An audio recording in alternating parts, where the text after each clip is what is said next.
Welcome back to the Wrong Advice Podcast. I'm your host, John Pachuto, and I'm very excited to have Bella Kotak on the line with us today. Bella, how are you? Hello, John. Thanks for having me. I'm very well. Oh, I'm so excited to have you on the podcast today. Bella, can you give the listeners a quick introduction to who you are? Yeah, sure. So I'm Bella Kotak, a fine art fairy tale photographer from the UK.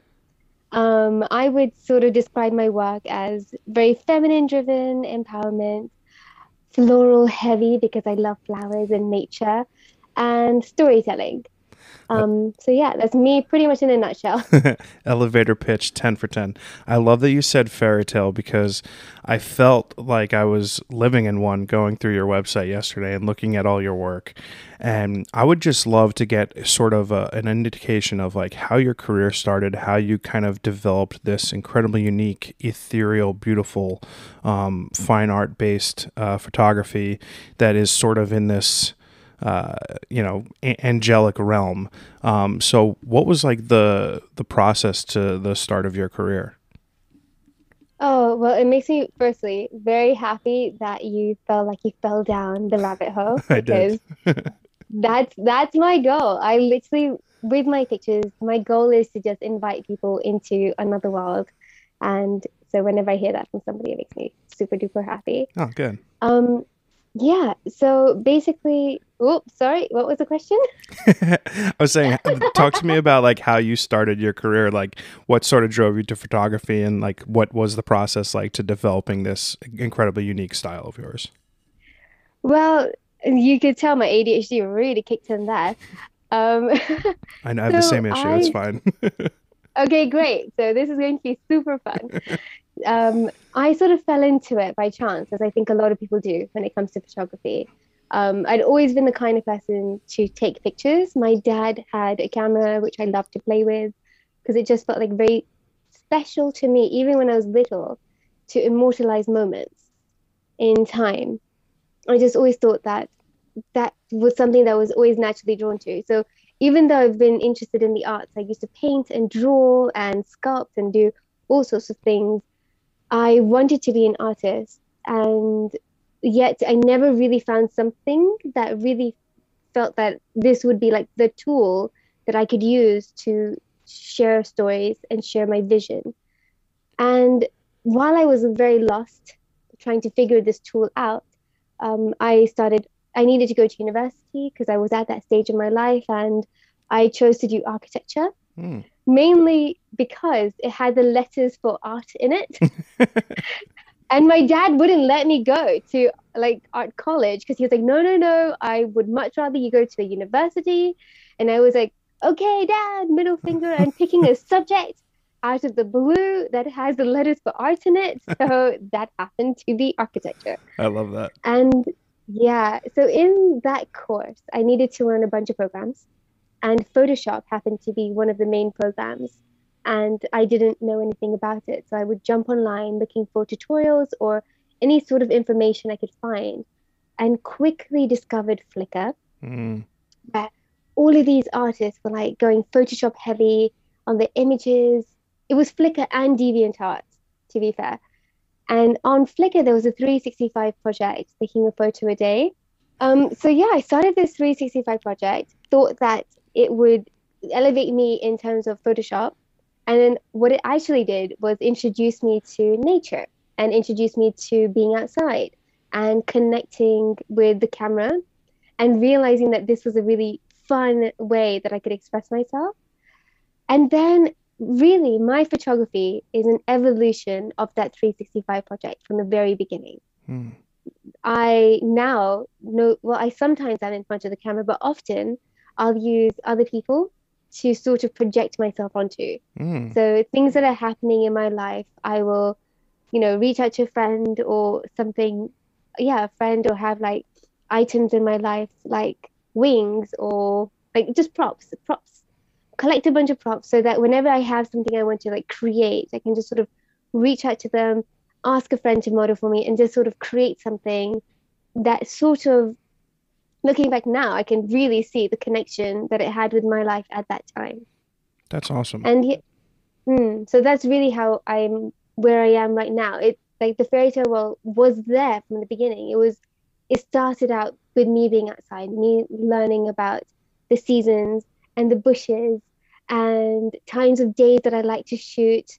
And then suddenly I would reach out to a friend and be, can I work with you? And it became easier to do that because I was more in control then of taking that picture because I was behind the camera and I could jump into the scene, tweak it, like direct them. Whereas it's a lot harder when you're in front of it. Mm-hmm. So that's how the evolution to where I am right now sort of started. And then what really drove it was this real deep need to escape from my reality because that's what the 365 project became for me. It became like something in a moment every day I had like an hour that I was creating something. So I was escaping from my reality. And then I ended up, working in an architect's office and finding myself really unhappy and lost and very confused, knowing that I was not on the right path, but I didn't know how to get on the correct path and if there was one and what that looked like. Yeah. And so photography sort of became like my lifeline. And because of this projection, that's why the world became sort of more and more elaborate. Mm-hmm. Because as I started to get more skill with each photo, it just naturally evolved. And suddenly I want to whisk everybody away from their reality. I wonder how much of it started off as like the one thing that you can control, right? Because you were doing something that you didn't love, right? Working in an architectural office, and you always had this desire to do something else, and that hour a day became like this escapement for you, and like the only thing that you could kind of control at the time.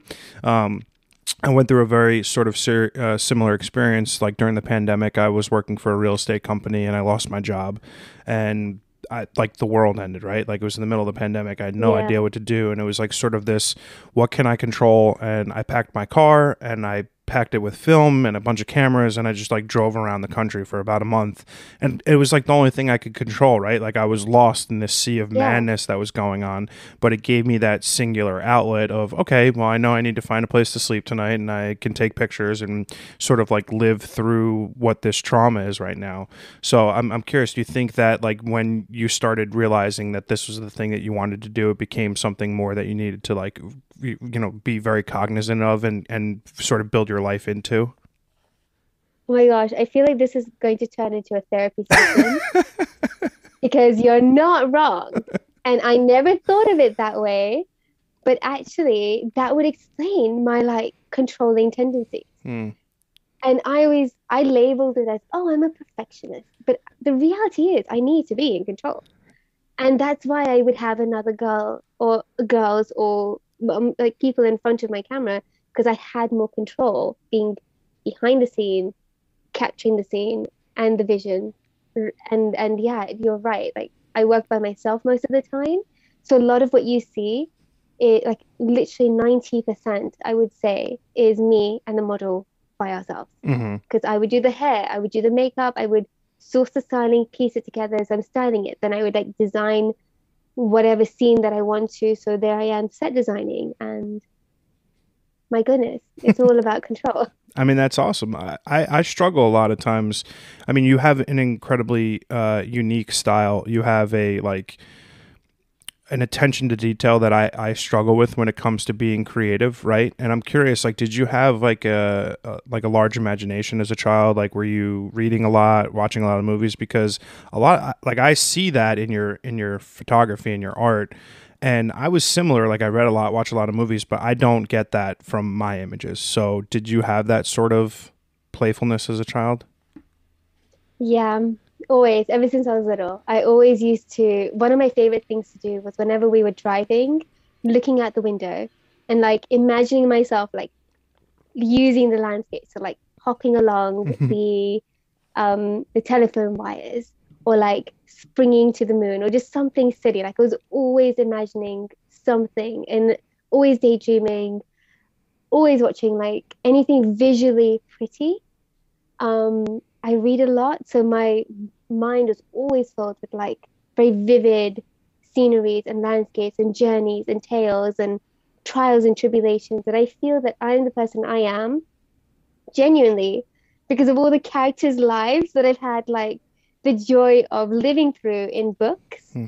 and the lessons they've learned. I've like I I love feel that. like books brought me up a lot. Yeah. Um, yeah. I'm super curious. So So you went through like what everyone does, right? You go to high school and university, and then like you got to go get a job, and like you realize you're not happy, and you're like, what can I do? And you start filling your time up more and more with photography, and then you start gaining traction. You're doing bigger projects, you're doing cooler things. At the beginning, what like sort of inspired you to initially pick up the camera, and what sort of what does it for you now, right? I'm sort of curious about the different sort of inspirations that you strike from like your first chapter to chapter now. I think in the beginning it was learning Photoshop. And then because I didn't have, because I hate letting people down, it made more sense to take pictures of myself. And one of the things I always struggled with was like self-image. I never, sounds kind of wild to say, but I never really accepted my vessel, Hmm. never connected with this human body that I've been gifted with. I never connected with it when I was little. I really didn't understand why I didn't have red hair or like a green tail like Ariel or why I didn't look like Pocahontas. Do you know what I mean? I just Yeah. used to really, really struggle with that. And especially self-image. I hated being in photos. So it made sense for me to be in front of the camera because I had control of that narrative. I hoped through it that I could build a better relationship with myself by seeing that myself in a different way, from a different viewpoint, like that I did belong in magical lands and I did belong in, pretty pictures because I never thought that was possible for somebody who looked like me. It's so serious, silly. But now I understand it more because it was just a very, very big lack of representation Sure. of skin tones back then Yeah, totally. in mainstream media. Hmm. So no wonder I felt like I couldn't relate to myself because I was relating to all of these characters and none of them looked like me. No, they all were, 6'1" blonde Swedish women, They're right? just Yeah. pretty girls. Yeah. Yeah, like pretty usually Caucasian characters in books in all the fantasy books is very rare to find like an Indian girl. Yeah, right. It's why I didn't go into acting either because I the time I really wanted to go into acting. But yeah, anyway, coming back to it, I that's how I started. Like that's why I picked up the camera too, and that's why I put myself in front of the camera. And then now, after sort of going down this whole journey of like creating characters and projecting myself, I'm now on the other side where it's really important to me to really represent that diversity that I didn't have when I was younger. Hmm. And initially, when I was shooting, so if you go through a lot of my Instagram, you will see that it's a lot of, you know, I would say a lot of Caucasian women, mainly because I live in the countryside in Oxford, and all of my friends are English, and I tend to work with whoever's near and around me. And at that time, I didn't really think about that narrative of, the importance of representation at that time. It was more about, who's available tomorrow. Hmm. Whereas now I have that privilege, and now I really consciously do go out of my way to find models in front of me who are representing all body types, all colors, all, aesthetics, Hmm. because, beauty is confidence. Like beauty is confidence. Yeah. So yeah, I love that. that's where I am right now. Do you think it's also like I feel like we're living in an interesting time to be a photographer because there are not as many constraints as there was, like say even like 5 to 10 years ago, about like who you create the images and the art with. So it's like sort of a freeing time where there's no constraints to the who, what, when, where, why, and how. It's like as an artist, you're given this lateral freedom to create, and it's almost, I hate to use this term, this is so douchey, but like the market will decide if your work is good or not. And I hate a lot of that is like mob mentality on social media, which we could talk about for hours. But it is also sort of freeing in that there's no constraints anymore. At least I don't feel that way. As a white male photographer, like I don't feel like I have to shoot just white women, or like I could do whatever I want. Like it's sort of nice because there's no constraints to what I want to create. And I don't know if you agree with that, or yeah. I completely agree with that. And I actually really, really hope that we are going more into that world. So right now, so you're in the States, I'm in the UK. We have both of us in our countries had a huge shift in the market, embracing diversity. And that is wonderful. I still think there's a long way to go, So long. but but we've started, Yeah. and that's so important.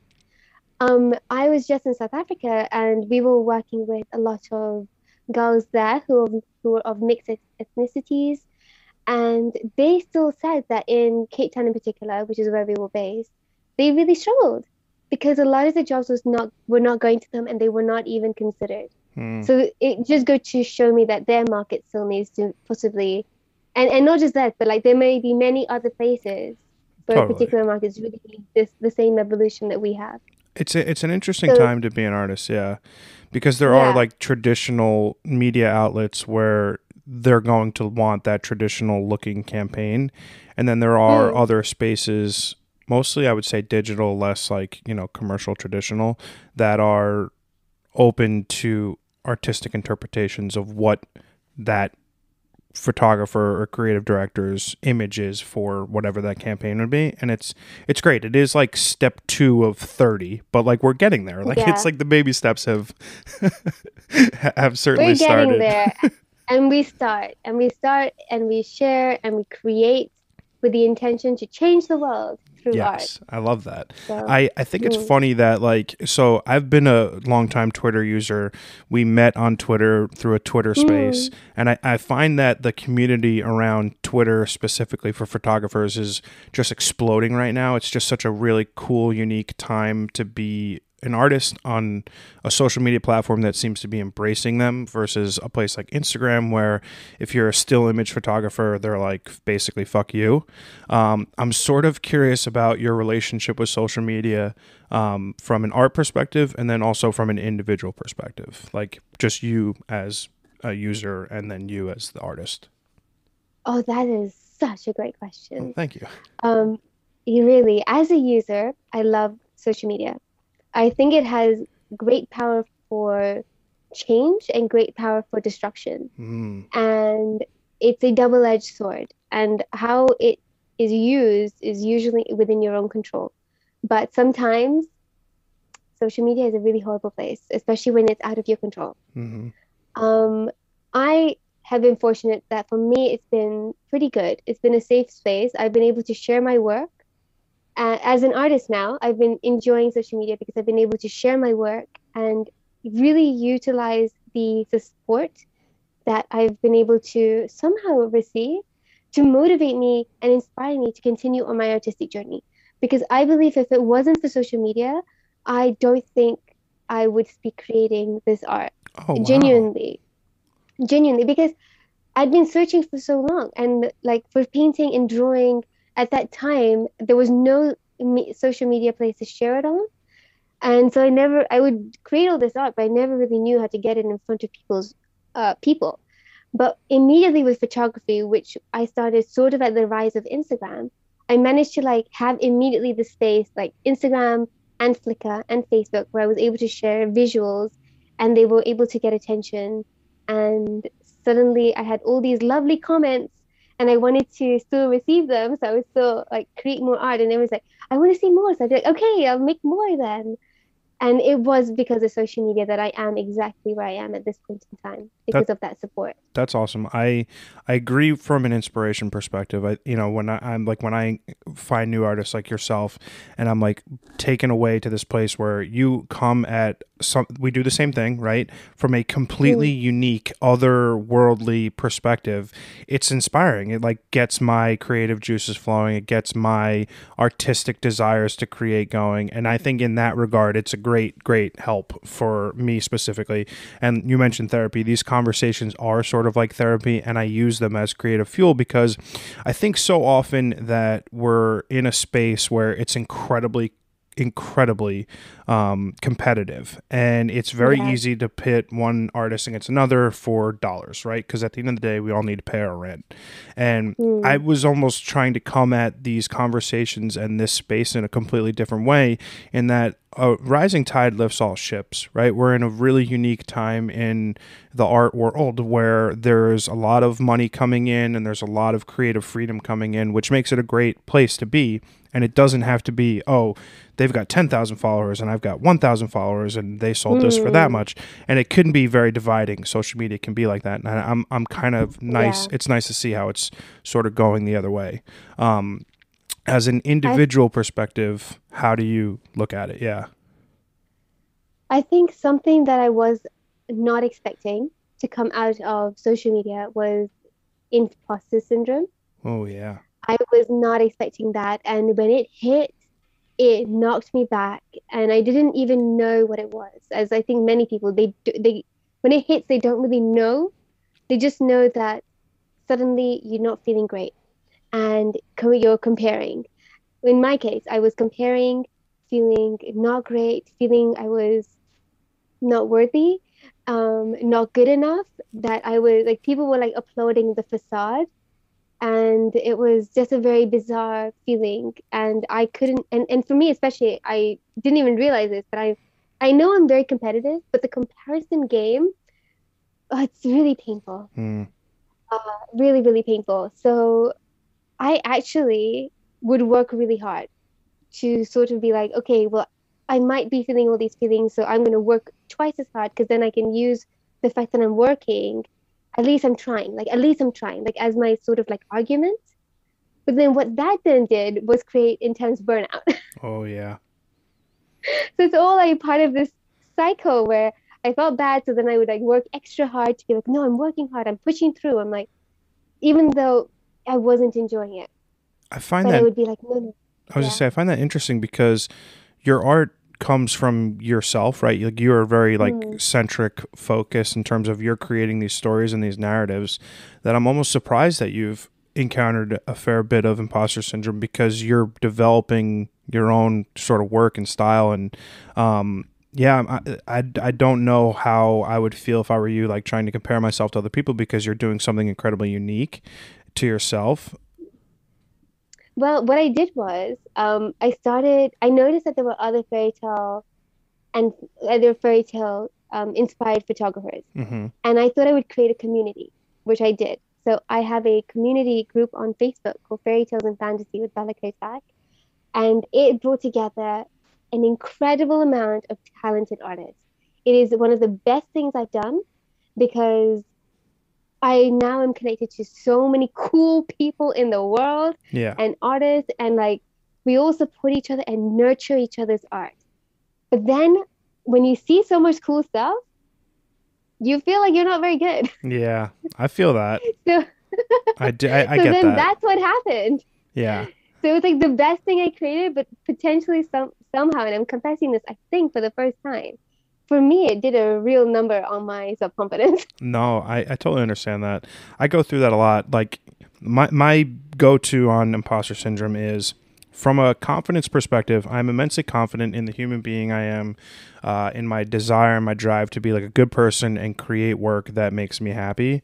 I do primarily street and documentary photography, and I was very lucky to recently have one of my photographic idols on my podcast, Stefan Vanasco, and I was super like stunned about his work and his process, and the images that he creates are, to me, uncomparable to any other street photographer out there. He's my number one.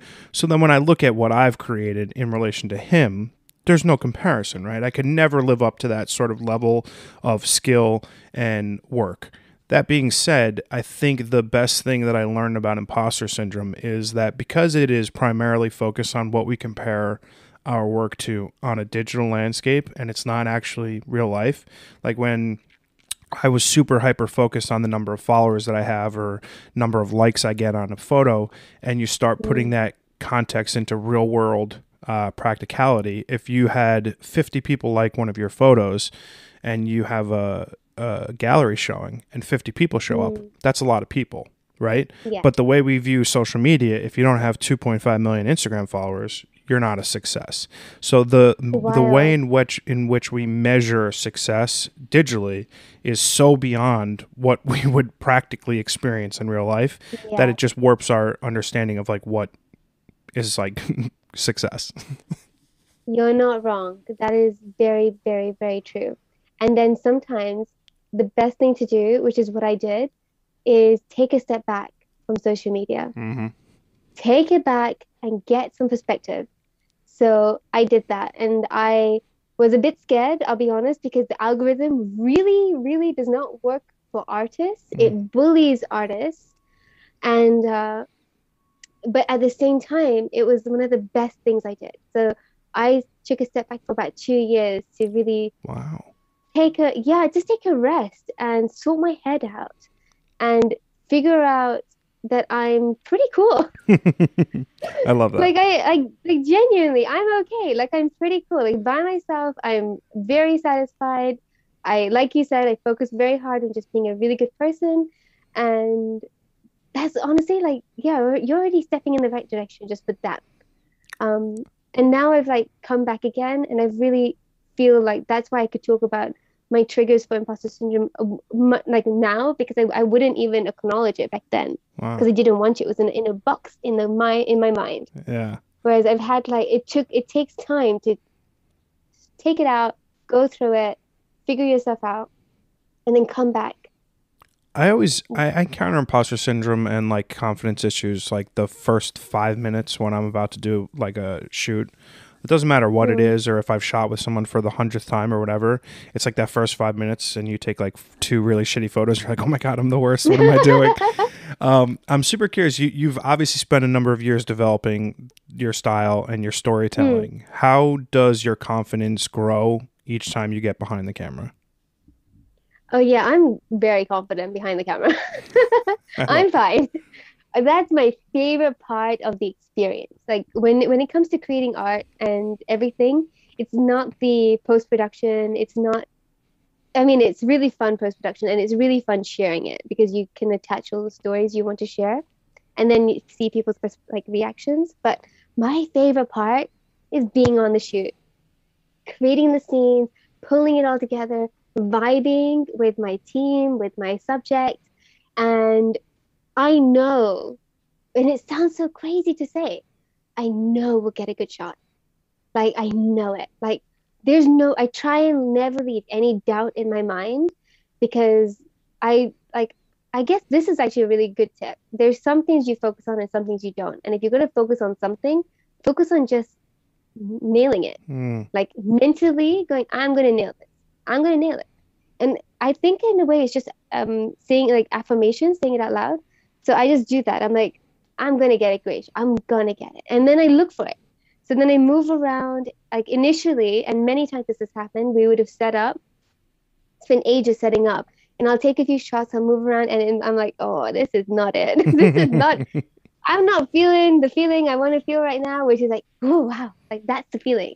So then, yeah, sometimes I just get the model up and we move, and then I'll set up somewhere else and just figure it out. But I know mentally I'm going to get it. And I just chase the wow shot. And the moment I get the wow shot, I know it's a success. And even sometimes when I don't get the wow shot, I still feel like I can create the wow shot in post-production using all the pieces that I've captured on set. That's cool. So I feel like post-production is like backup, but I'm chasing the wow in real life on in the experience of shooting. Yeah. If you don't make it in the field, it's going to be hard to develop it in post, right? Like you need to have, Yeah. yeah. But I collect the pieces. So I'm a very like puzzle. You know, I told you like I have my props and then I like connect the subject, my landscape. I'm a very like I love puzzles. So it's the same with on the shoot. So I'll make sure like I've got shots from different angles, shots around the model. Maybe I'll get shots of hair flicking, movement, dress throwing, different poses, head poses, and then my final picture is usually a combination of like 50 images. And often it'll be like a head from this picture and a hand from that photo and like some flowers from somewhere else. And I just piece it together because the goal is to get like one solid image, like visual. Like, That's incredible. and that's where the art comes in, because you're consciously picking all of those things. How long would you say Mm. your post process like creative timeline is like? Yeah, it can take anything from like 1 hour to 20. Oh yeah, that's Because crazy. I'm my worst enemy, Yeah. and I am so indecisive. So this is like really like intense How do you for know when me you're to. done? Ooh, when I make adjustments and it looks the same, I tweak a lot. Like I'm a very much like I follow the flow, follow the feeling, sort of a creator. So I just follow the feeling and follow the visual. And when I notice that I'm just making these tweaks, but they're sort of like the same, Mm-hmm. I'm like, okay, we're done now. That's good. Yeah. Yeah, I struggle with that Mm. a lot in post production. Like I never like I'll be sitting at the same image for an hour and I'll know it's the picture that I want to use for the shoot and Yeah. for post purposes and whatnot. But I'll be in the weeds on it and I won't know until I like look at I put a clock on my desk for this exact reason because I Ah, was like, oh fuck. Like I just spent an hour 45 minutes like deleting hair, right? Like yeah. like you could stop. Yeah. Like there no one's gonna notice it on Instagram and I'm sitting here like True. deleting strand by fucking strand like yeah. It happens to the best of us. Yeah. So true. Yeah. I think it's really good though to sort of implement those tools that you can use to help you know when you're finished. Mm. So, for example, I know for some people they have up their portfolio. Like maybe they'll have like 5 or 6 pictures of their portfolio, then have it next to their picture. And like if it connects with it, they're like, okay, yeah, I'm done. Like Oh, like, that's a do you know what I great mean? idea. Like, Yeah. I yeah, so never like thought that's of a that. tool. Yeah, so that's a tool that you can use to know when you're done. And then there's like loads of other tools that you can sort of use to sort of get a sense of, okay, I'm done. Hmm. Wow. Yeah, I never ever consider that. That is shit. Wow. Why didn't I learn that like a Hmm. year ago? Damn. I mean, because like think about it. It comes from like Instagram because when someone's on your Instagram, there you have, I think point three, either it's 3 seconds or it's like point three of a second. I To think it's capture 3 seconds, attention. Yeah. right, to capture attention. Yeah. And so they'll just go through and then if there's and usually the people that get followed the most are the people who it's not even for the individual photo. People are not following for the individual photo. They're following for the consistency and the color turning connections. Hmm. So like the visual consistency, the visual connections. Yeah, that's So my biggest struggle with social media because like I just don't give a shit. Like I used yeah. to be incredibly focused on growing and followers and like that Hmm. rat race that I got stuck on, and now Yeah. I'm just posting the things that I love. Like I tell a similar story often.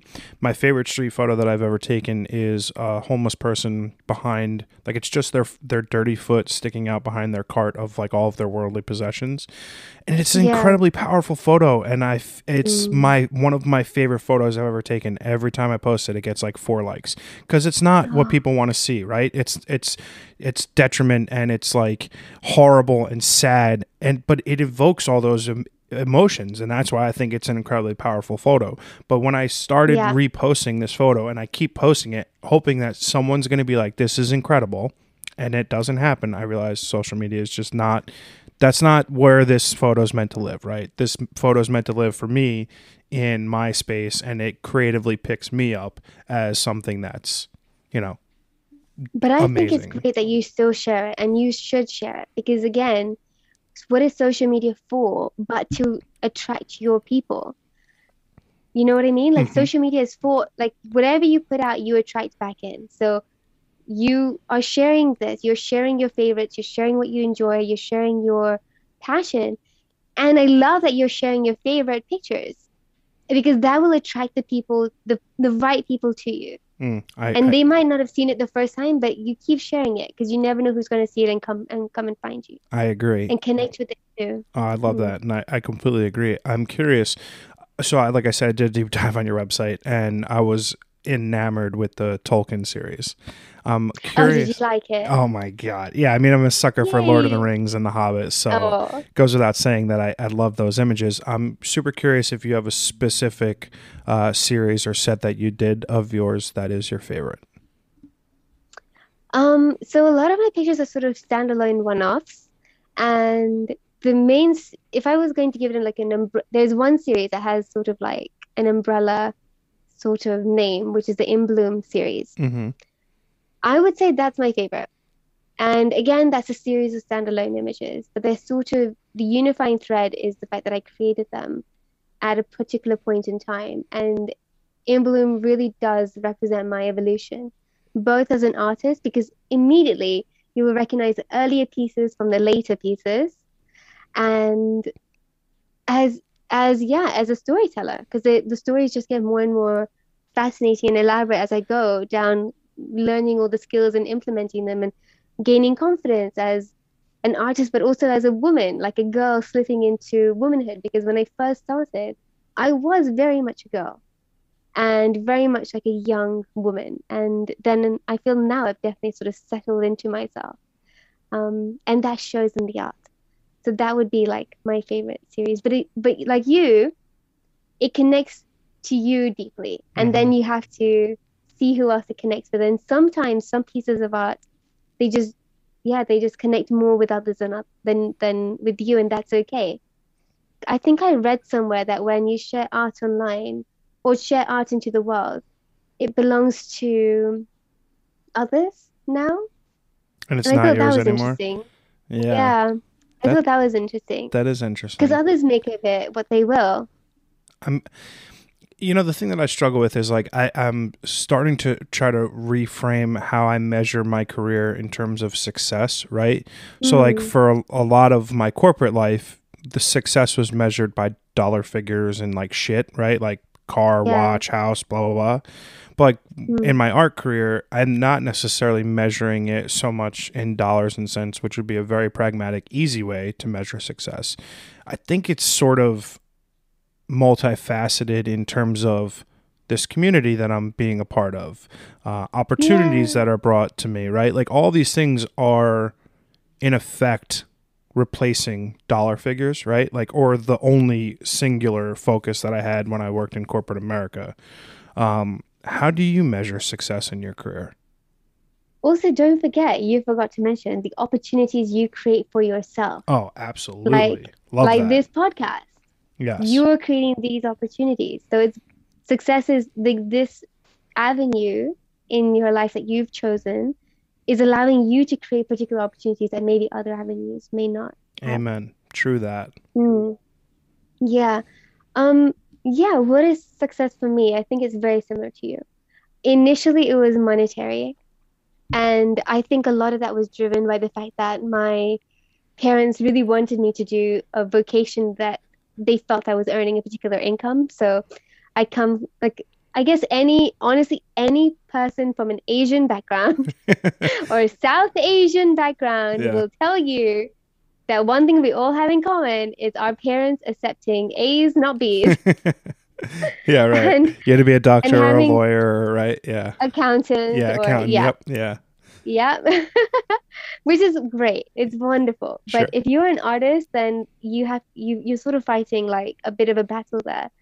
Um, so for me, success initially was about the income because I really wanted to show my friends that look, I can make it. Like I Yeah. didn't make the wrong choice, and now you can support me because I'm doing okay. Um, I'll be honest, I didn't quite hit that. I work really hard at it, and it is what it is. But the reality is now success is a lot different for me. What it is, success for me is I don't need a lot of money. I just need enough to have a solid, happy life. Mm-hmm. I want to have good relationships with everybody in my life, and I want to be able to create what I want when I want to. Um, and the freedom to create. That's for me success. Being able to be free, have time to make art. Um, and also, I broke my ankle last year, so now success is for me to just stay as healthy as possible Oh, dang. That's rough. because Were you it frolicking in the was a woods doing a shoot? Like, what happened? oh my God, I was frolicking in the woods, so you got half of that right. Yeah. I was not doing a shoot, I was location scouting, but also just having fun with friends, and I just did a slip and fall. Ouch. That's rough. It was rough, but it really made me think that, damn, like I have one body, and I'm so thankful that I have two legs, and I'm able to move, and I have my hands, and now. I'm going to use them. I think I the don't know why I needed that break to remind me of that. I think it's also like, your that was like your life's way of telling you to slow down, right? And I think that Mm, was an important lesson sort of learned over the last 2 years of this pandemic. Like the important things in life are not the materialistic things. It is the people, the friends, the family, the people that you surround yourself in your life, because there are no guarantees. There's crazy no. shit going on in the world, and anything can happen. And that's what, Your life can change in like a second. yeah. Yeah. And that's why Yeah. like building your life around the things that make you happy and fill you up are crucial. I think you reach a certain point, probably somewhere around 30, where life starts making a lot more sense. And I ask the question all the time, and I'm never going to get the answer is like, could 21-year-old John have learned the things that like 30 and 35-year-old John learned? And I don't think that I could have, right? It takes life experience. Yeah, which is why I really truly believe we need to change the age of what we define as adults. Ooh, Because this is a conversation, this is a topic I really feel so passionately about. We classify adult at 18. You're a child child. and you're still growing at 25. I genuinely feel that the adult age is 30 I agree. because at 30, you have a solid sense of self and you are less likely to be swayed by the people around you Mm-hmm. into particular decisions. Until then, you're still a kid, no Totally. matter how grown up you think you are. That's why our 20s are so vicious, because we're figuring it out. And chaotic. They're chaotic, they're turbulent, you're still in teenagehood in our 20s. I agree with you Yeah. completely. I think that is an unfortunate conversation that will never take place, that will never be had.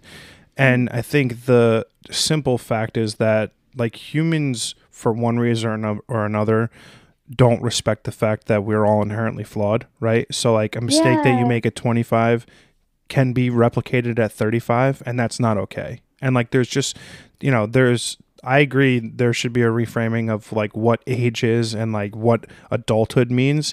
And I just think that because of like the hypersensitive cancel culture we live in, it'll never happen. It's an unfortunate thing, but you know, I hope I'm Yeah. I wrong. think that I really hope that's a conversation we can have one day. I don't know. Let's make a TikTok about it. Yeah, all right. I don't dance though. You don't need to dance on TikTok. Yeah. You just need confidence. That I have. That I have.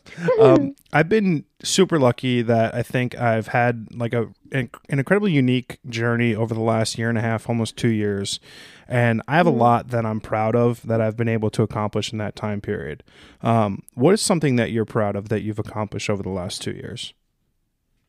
I would say really giving myself a rest.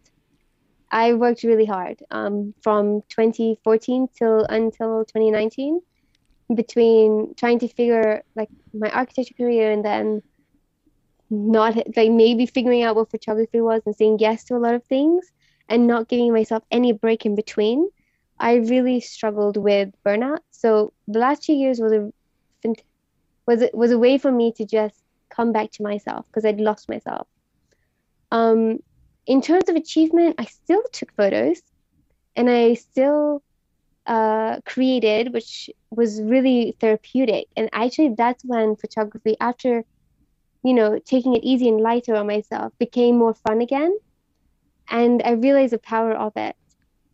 One of the things I really loved doing was a remote photo shoot with my friend Holly. Oh, that's cool. And yeah, I never considered remote photo shoots. It wasn't even like on my radar. Holly had mentioned it to me a couple of times, and I was like, oh, just come up to you. Like it's easier. But then we were in lockdown and I hadn't created, and she was like, are you sure you don't want to try this? Like it might be fun. And I thought, you know what? Fuck it, let's do it. Like I'm not doing anything tomorrow. And so we planned to shoot, and it was the most exciting shoot that I've ever had. And it was remote. So here I am in Oxford. There she is in another city altogether. We're miles and miles apart, but we're creating art together through technology, through the phone and my computer. I'm taking the shots, setting the camera settings via my computer. Wow. And yeah, and she's in front of it, and I'm guiding her through our WhatsApp video into position, asking her to move the flowers around. She'll move the camera around because I'll take a shot here, a shot there. We'll move the camera to get the angle I like. And then I'll just like direct her into poses and she was it. And that is where how my picture Eve was created. Wow. Yes. Wow. It's wild. That is Remote wild. photo shoot. Wow. Mm. I tried that once during the lockdown and failed miserably. They're terrible. And I did try it though. I'll be honest, I thought it was going to be terrible. I actually told her the Holly, I'll just like pay you because if this fails, then at least I know I covered you. Yeah. Like covered your costs. Like please don't have any expectations from me. Yeah, that's funny. And then we created this together. So I'm just like so stoked. That's awesome. I'm curious. So you have like a lot of intentionality behind your work, right? So I'm sort of curious how like the creative workflow. So like when I think of like my creativity, like I think of it like a bank, right? Like as things happen, my creative bank grows and I'm more willing to go out and make work. And sometimes like I just wake up and I've had a shitty night's sleep and my creative bank is like super low. When you have like a lot that goes into the like the shoots that you and the concepts that you build and these stories that you're telling, like when you're done, do you feel like creatively spent and like it takes some time to sort of like build that back up? Yes. That's another fantastic question. Holy shit. Like, you are killing it today, John. Like, wow. You're not wrong. And I really felt that like so deeply in my soul. I was like, I've used it all up. Like I've used up my creativity. I've been creating nonstop. And I was like, are they all looking the same? Like, am I just creating the same thing in different ways? And I wasn't sure. And I genuinely thought like, that's it. Like, this is my capacity now as an artist. And I wonder if we've ever reached, like, I think now maybe people do, like artists do have this feeling. I'm not sure, but I know I did. And my husband was the one who was like telling me that no, you're creative. Like you'll always create. He's like, no matter what happens, you're creative, you'll always be a creative. And you still have a lot more to give. Even if you don't know it, it's within you. And that was so wild because I sat with that for a bit, like, oh, it's within me. And you know how you said bank?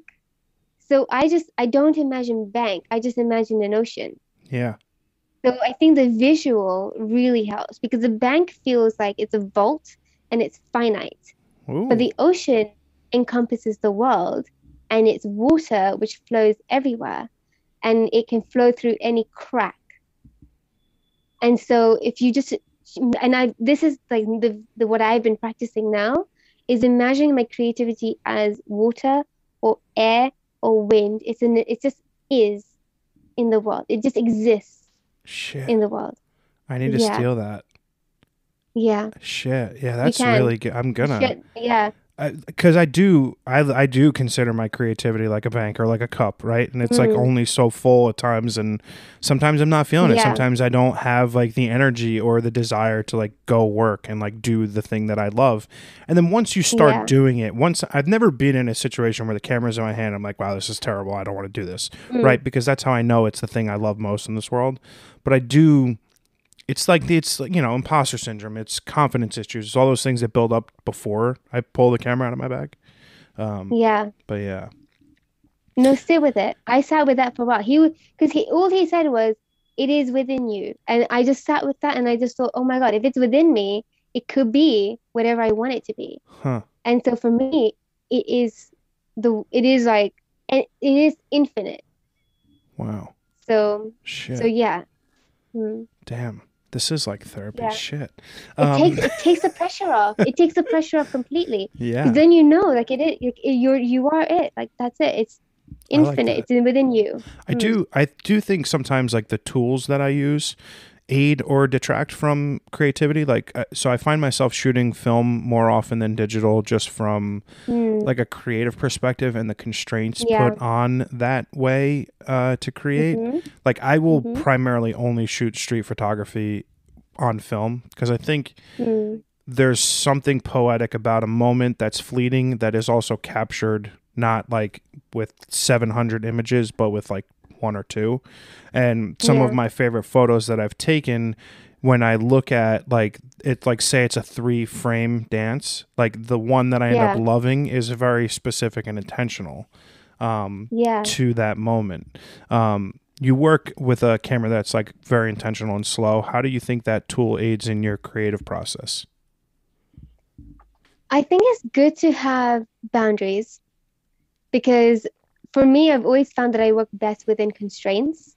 I like to push against them. I feel like whenever I have too many options or too many options, it's very difficult for me to select the right one. Whereas for me, I use the Phase 1. It's a medium format camera. It is a heavy camera.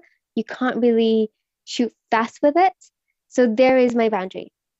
And it's great because it means that when I take a shot, I've thought about it, and I've thought about the moment that's coming, because the phase doesn't really capture the moment that is. It captures the moment that's coming. So that means I have to look with intention at my subject and how she's moving and posing to see the moment that's coming, so that I can press it for that moment. Wow. It's wild, but I love it. Yeah. It is a wild camera for sure. Oh my God. Yeah. But it's just incredible. Like the colors you can create with it, the size. And for me, my goal has always been to see my art big in a public space.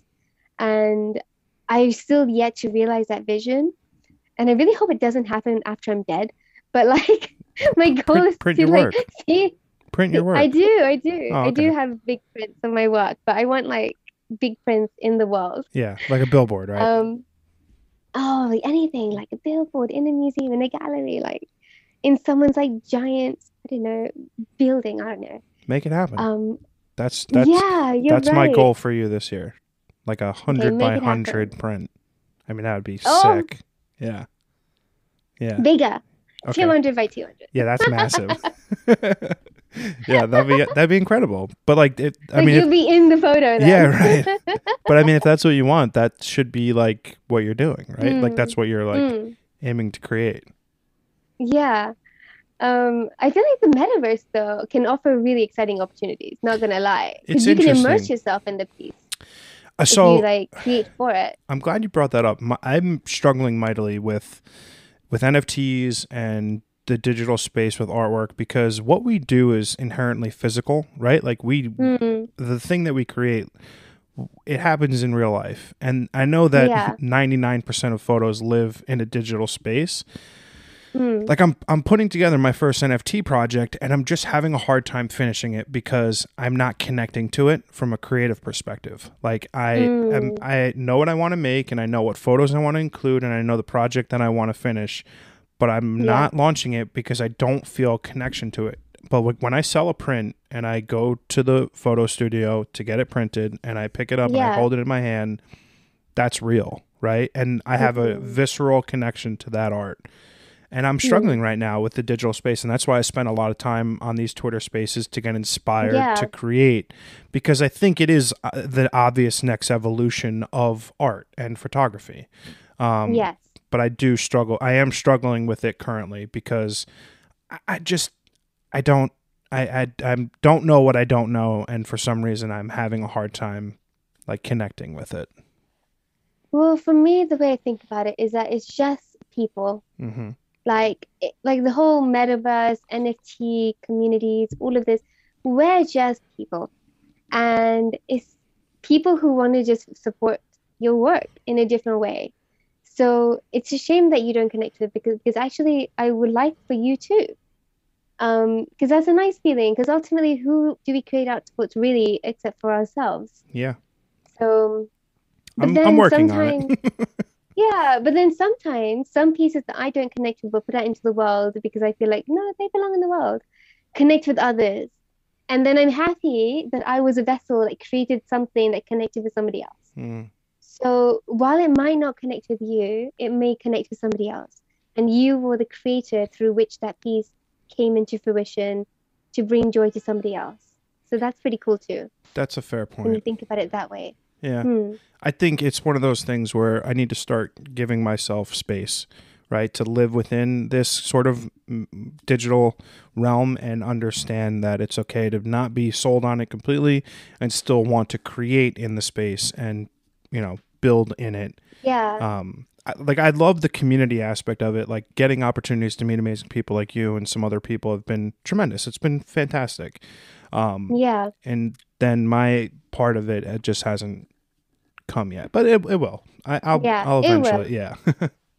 It will. I feel like with anything in life, you just sort of hammer at it, and one day the nail goes in. Yeah. Absolutely. I like to spend the last bit of every podcast doing sort of like a rapid, not rapid, but like a Q&A. You can take, 2 to 3 answers or every question, doesn't matter. Some are easy, some are a little bit more in depth. But first question is, are you happy? Right now, I'm happy. That's great. Yeah. What's your favorite book? Several. Secret Garden, Hmm. Little Princess, and oh my God, so many books. I would say those two for now because they popped into my mind immediately, so we'll go with them. Favorite movie? Crimson Peak, Really? and yeah, because it's so visually Oh, pretty. yeah. It was incredible. Yeah. Oh, like very, very pretty. Shape of Water, I really liked as Oh, well. God. Beautiful film. Yeah. Yeah. Hmm.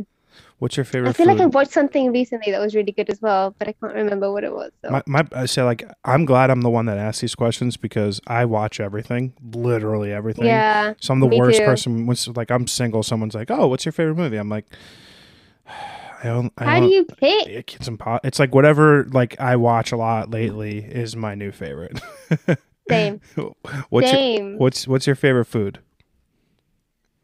I would say pizza. Nice. Yeah. I'm gluten intolerant, which makes it really hard, unfortunately. So whenever I find a good gluten-free pizza, I feel like I found a slice of heaven. Oh, I'm really sorry to hear that. That's tough. Yeah, it's a hard life. Do you believe in an afterlife? I don't.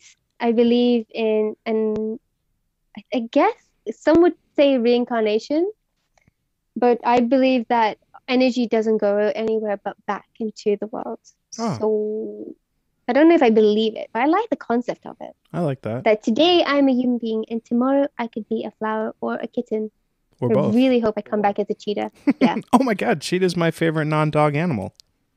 Oh, yay. That's This so is so funny. lovely. Yeah, Hmm. that's awesome. What's your biggest fear?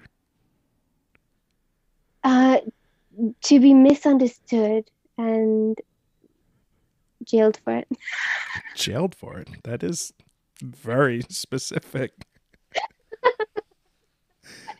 Because so many people are in jail that shouldn't be in jail. Like, I feel so bad for them. But like, how many of them are photographers in the UK? Granted, photographers in other parts of the world definitely can be. That happens. But like you just don't know with the world. I watch it like I told you, I like you, I watch a lot of things. Too much. So Too much. you know that not everything is out of scope. So I think that would be like my biggest fear. Or like right now also losing like my family members would really throw me for a loop. Yeah. What's your biggest Yeah. dream? Um, I think we know. biggest dream is I think actually to have a house, because that's something I've wanted since I was 18 and I still haven't, I don't have it yet. That I bought myself or that I've designed myself and built myself. Oh, cool.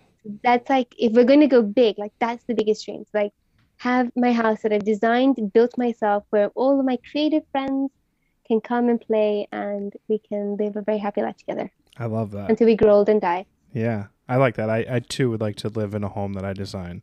I'm a few million short, but I'll get there eventually. We dream big. Yeah. What is your biggest inspiration? Nature, 100%. Hmm. Yeah, colors, the sunsets, the sunrises, the earth, the tactile beauty of a world creating itself without human beings. Yeah, I like that.